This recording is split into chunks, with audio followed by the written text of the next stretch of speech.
That R badge right there shouldn't be on there. Let's do it. It's the please step aside sir button. How awesome is that? I know.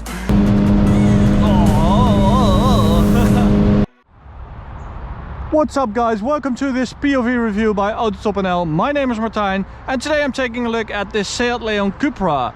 And it's a fully built engine Cupra. So it's quite special actually. This is a 2.1 liter and not a 2 liter.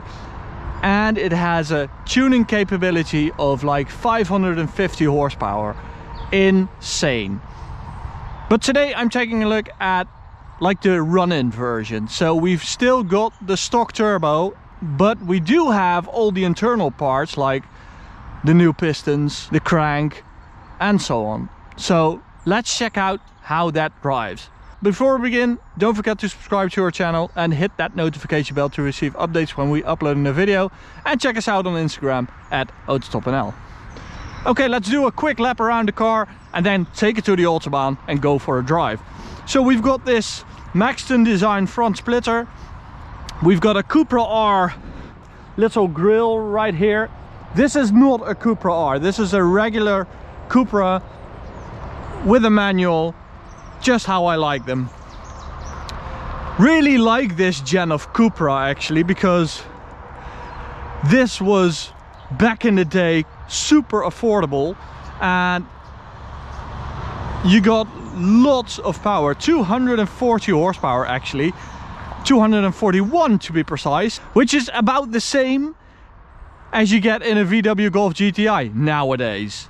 So that's quite special. We've got a rear diffuser with two huge tailpipes. Really like the look of that, really aggressive. That R badge right there shouldn't be on there, but hey. We've got some great tires, Michelin Pilot Sport 4. Really like that. Always like to have some decent tires when I go on the Autobahn. On the front we have Falcon tires. That's a bit disappointing when I see one of these. And this is one of the fun things about these Cupras of this gen. This door opening like this. Really like that. It gives it such a clean look. And Cupra back then also had their own seats. So you get these like bucket seats, one piece with an integrated headrest. Really like that. When you get a Cupra nowadays, you just get like the Cupra line sport seats. Okay, let's check out that engine I was talking about earlier. So stock you get a 2 liter with 241 horsepower. Now a lot has been done to this engine. It has been built completely because the stock engine died on the owner, and when he had it repaired he said, okay, I want to go like 550 horsepower, let's do it. And they said, well, let's just install all the important parts, let's set a base and use the stock turbo to like run it in and to spread expenses. So it's now got the stock turbo, 350 horsepower, and it's quite fast actually. I already drove it on the Autobahn on the way here and I was really impressed by the performance of the car. Now sometimes people get in your way, they stick to the left lane. That's quite annoying. Well, the owner has found a solution. It's this little button right here. It's the please step aside sir button. Let's press it. Maybe turn on the ignition.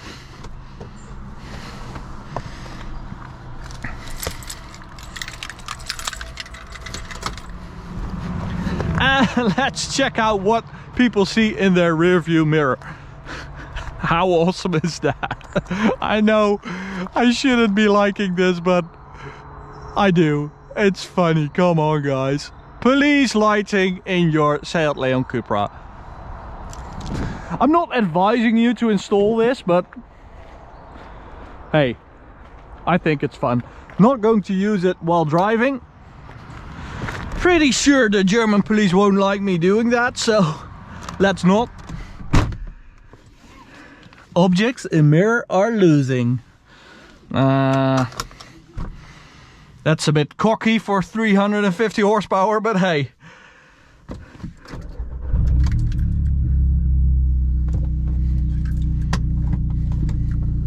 So as you can see, this car has already done 174,000 kilometers, so you'd expect it to be like done and not actually ready for a big tune, but the owner has put so much effort and money into this that it's fully ready to produce 550 horsepower, and I'm sure we will be driving it when it has that, but or maybe we won't if the owner doesn't like this video, who knows.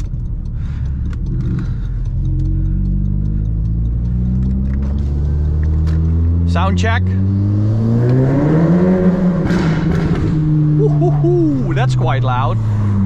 So it does have like pops and bangs, but it only pops when it's past 5,000 RPM, so that's a good thing. I always get a bit tired when it just keeps on popping and banging on the overrun, even when you're doing like 2,000 RPM.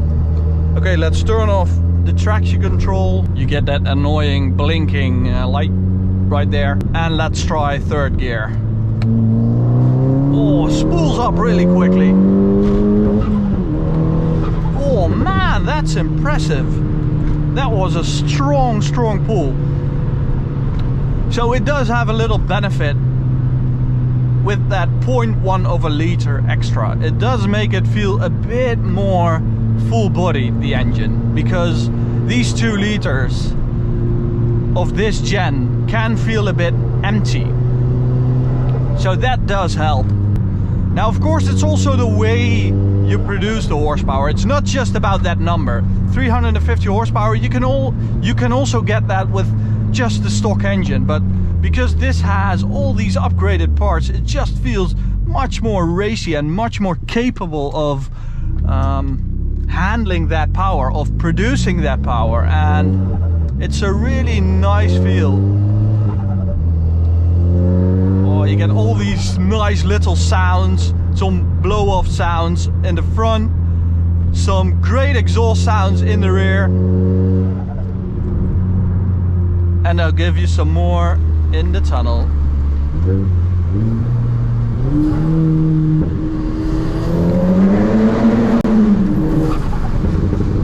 I'm sure he did not like that.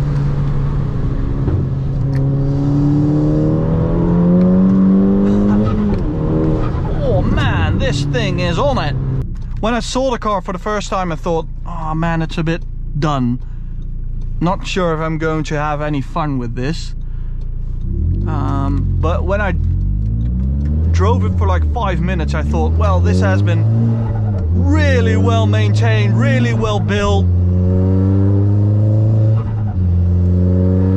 I am going to have fun, not a problem. Okay, so let's take it to the Autobahn so we can use all the horses without scaring any horses.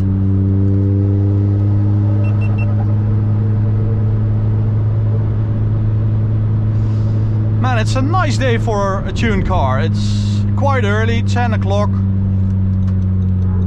9 degrees, low intake temperature, a bit of a sun. This is what tuned cars like.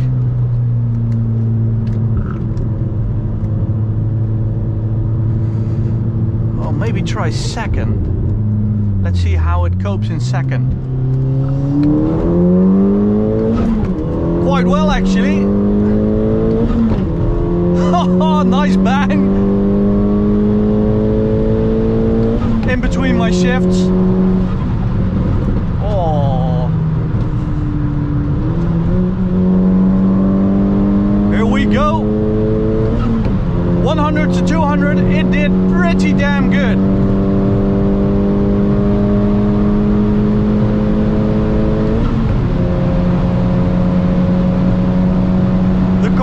Itself feels really nice and tight. I've always liked gen Leon Cupra. They are so nice to drive. They have such a good suspension and feel.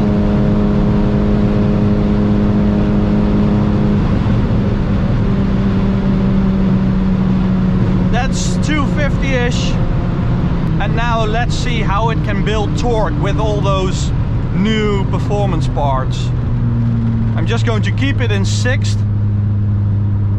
And the great thing about this gearbox, it hasn't been made to be economical, because sixth gear is not an overrun. It's a gear you actually use when you're on the Autobahn. So that's really nice. Let's see how it copes with the torque and how it builds up. 90 kph, here we go. Building. Yeah, now it picks up. Now it's going. Yeah, and this is where it really comes to life after like 4,500 RPM.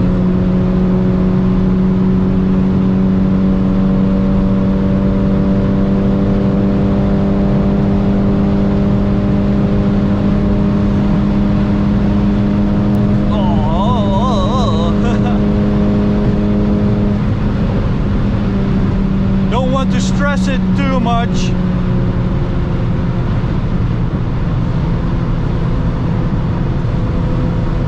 Thank you for paying attention, sir.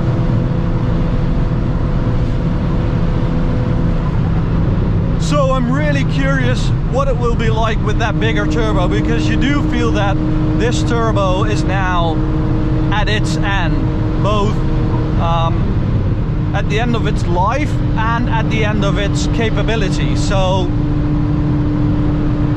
the owner said that he's now saving up for that bigger turbo. And I mean, I am really looking forward to testing the car with a bigger turbo, because I think it's going to be absolutely insane. So do subscribe to our channel if you want to see that video in the future, and you'll get an update, or check out this POV review or this playlist of POV reviews. Thank you for watching, guys. See you next time.